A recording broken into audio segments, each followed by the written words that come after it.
What is up, guys? So you're looking at a video sample from the 20 megapixel selfie camera of the Oukitel C21. Is it Oukitel? I hope I've pronounced that correctly.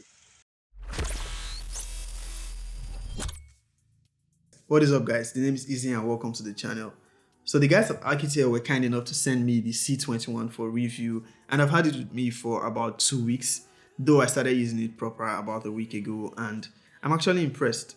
First by its price, then by the specifications it offers at such a low price point.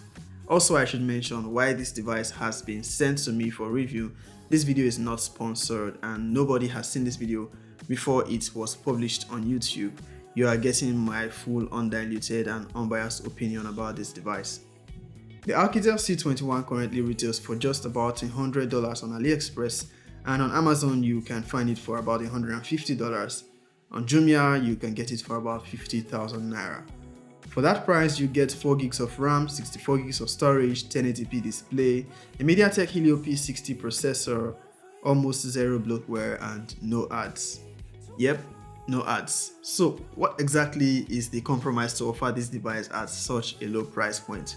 Well, we'll find out soon enough. Why not hit that subscribe button and also leave a comment below with a flag of which country you are watching from. Now let's get into the review proper, starting with what comes in the box of the Oukitel C21. It comes in a compact orange box, simple, classy, not much activity other than the Oukitel brand. Underneath it is the device specifications. The Oukitel C21 comes with a protective casing already tightly fitted in the box. It also comes with some product information leaflets, a 10-watt charger and a USB-C cable, also a SIM ejector tool. No earphones, and that is particularly because there is no headphone jack on this device. Now there's one compromise for you. This is actually the first budget end device I'm seeing ditching the headphone jack. On the design part, the Oukitel C21 is a small device by 2020 standards.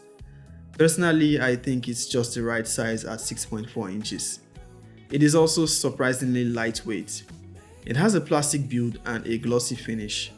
It has very slim bezels and also noticeably slim chin. You have a 20 megapixel selfie camera to the top left of the display in a hole punch cutout. The display is made of glass. On the rear we have the quad cameras arranged in a slide bump, or you could say matrix cameras. The fingerprint scanner is placed in a rather unconventional position, just near the cameras, and it is square shaped.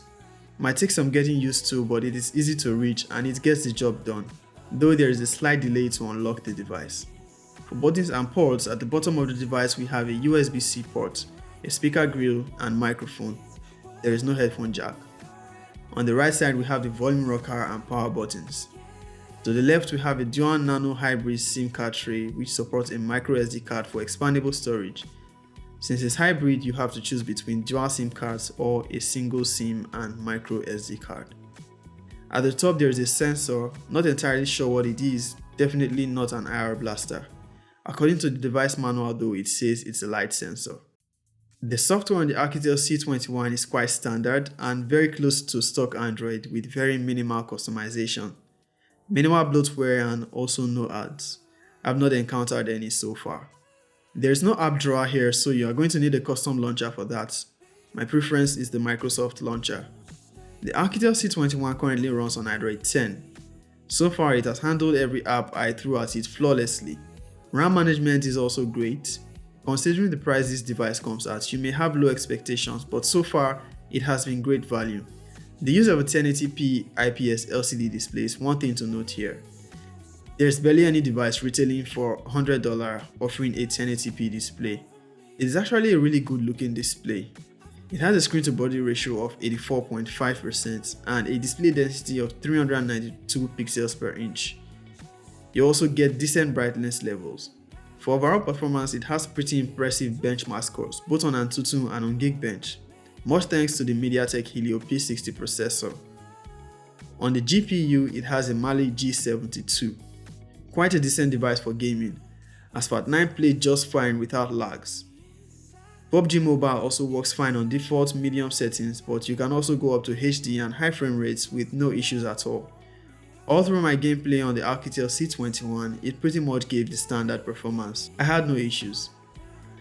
It uses a 4000 mAh battery, which I'd say is pretty well optimized and it should meet your expectations. It should support 18 watts charging, but it comes with a 10 watts charger. Now let's look at the cameras. There is a 20 megapixel selfie camera located on the top left of the display. There is no front flash. On the rear we have the matrix cameras. Primarily a 16 megapixel main shooter accompanied by 2 megapixel macro cameras and 2 auxiliary cameras. Not sure what those are meant for. To access more camera modes, you are going to need to click on Extra. Then you can access macro and pro mode. The macro camera is very basic and that is to be expected of a 2 megapixel macro camera. Pictures from both the selfie and the rear cameras are actually quite decent and above my expectations.